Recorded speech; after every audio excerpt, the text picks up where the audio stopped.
안녕하세요. 도액이 아히멜렉을 비롯해 제사장들을 죽입니다. 오늘 본문은 사무엘상 22장 11절에서 23절입니다. 12절 사울이 말했습니다. 잘 들어라 아히두베 아들아. 아히멜렉이 대답했습니다. 예, 내 주여 말씀하십시오.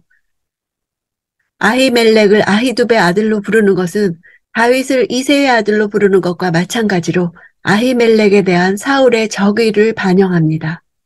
결국 이러한 표현은 사울이 아히멜렉으로부터 직접 사건의 전말을 듣기도 전에 이미 마음속에 아히멜렉을 죽이기로 작정하고 말하고 있다는 것을 보여줍니다.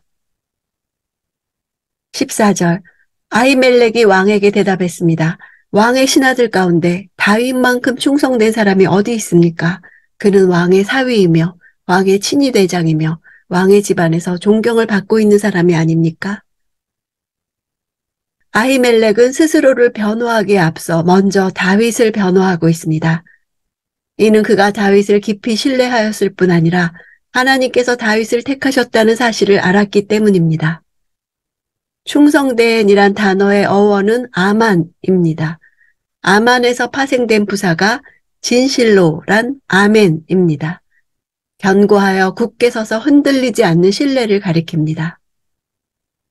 다윗이 결코 사울을 대적해 반역을 꾀할 인물이 아니라는 것을 말하는 것입니다. 또한 다윗이 사울에게 속한 자임을 부각시키며 자신이 다윗을 도왔던 행위는 다윗의 그런 직책에 합당한 일을 한 것뿐이라는 의미를 나타냅니다.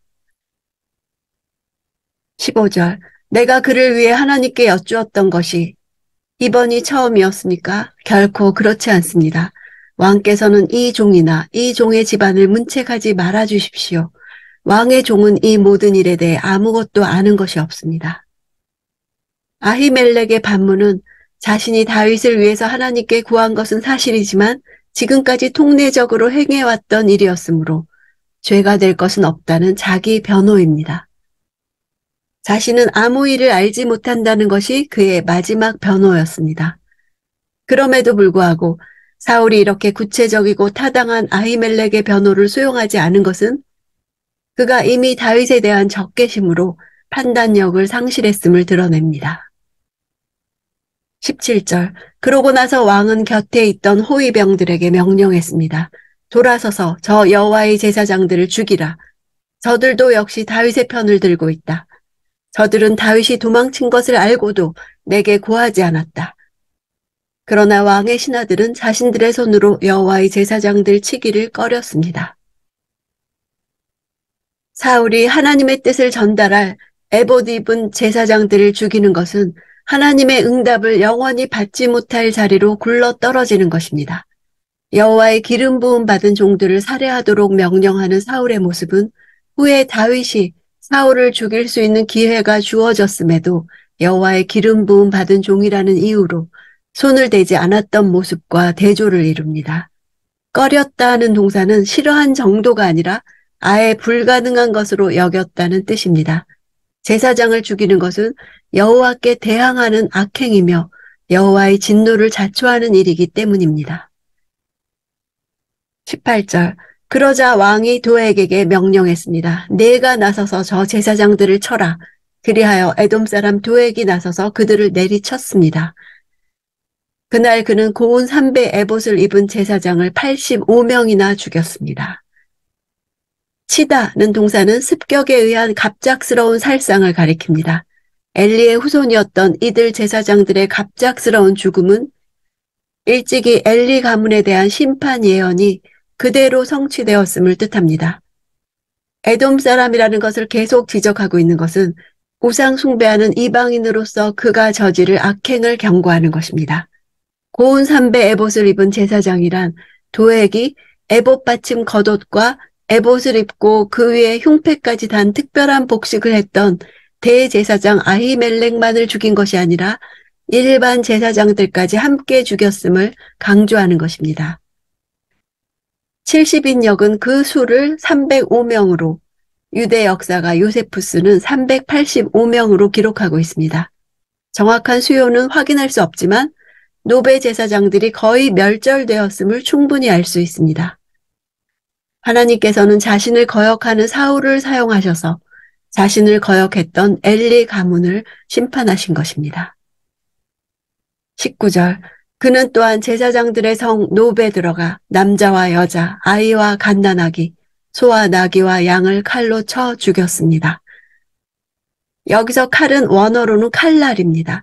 이 단어는 아말렉 멸절 명령을 수행하는 문맥에서도 등장했습니다. 사울이 여호와의 거룩한 전쟁에서 이방왕 아각에게 사용하지 않았던 그 칼날을 제사장들에게 사용하고 있음을 부각시키고 있습니다.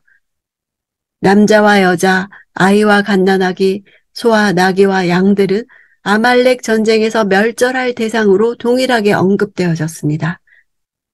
자신의 이익을 위해서 여호와의 멸절 명령을 어긴 사울이 자신의 왕권 유지를 위해 제사장들의 성을 멸절시키는 아이러니를 말하고 있습니다.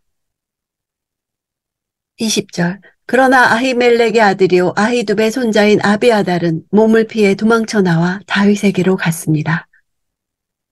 아비아달은 제사장들이 모두 사울에게 불려갔을 때 성소에 홀로 남아있다가 소식을 듣고 에봇을 가지고 다윗에게로 급히 피신했습니다. 그는 다윗의 제사장으로 활동했고 다윗의 모사 가운데 한 사람이 되었습니다.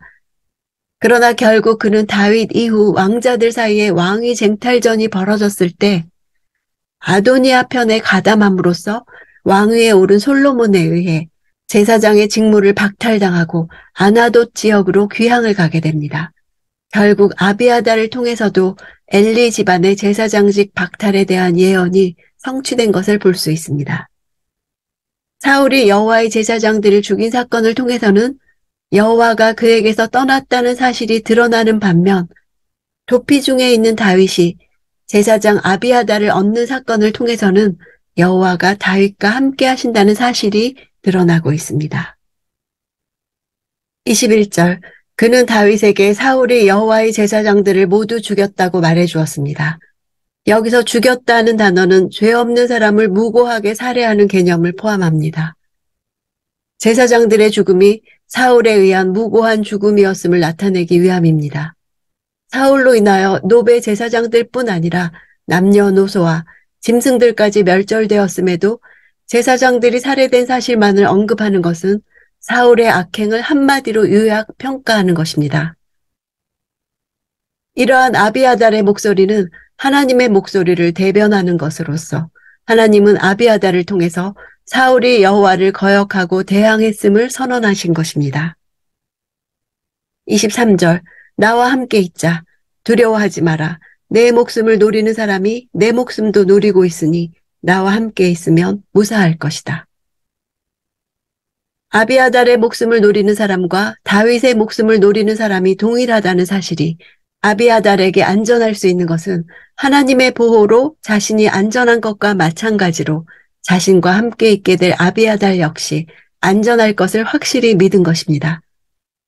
다윗에게는 이미 하나님의 선지자 갓이 있을 뿐 아니라 에봇을 통해 하나님의 뜻을 물을 수 있는 제사장 아비아달까지 가세함으로써 하나님의 거룩한 전쟁을 수행할 수 있는 전열을 갖추게 된 것입니다. 다윗은 제사장들을 대량 학살하는 사울과 도액의 악행을 시편 52편으로 해석했습니다. 악인은 하나님을 힘으로 삼지 않고 많은 재물만 의지하며 자기 악으로 스스로 든든하게 하는 자로 표현됩니다. 다윗은 이런 악인은 땅에서 뿌리 뽑혀 근절될 것을 확신합니다.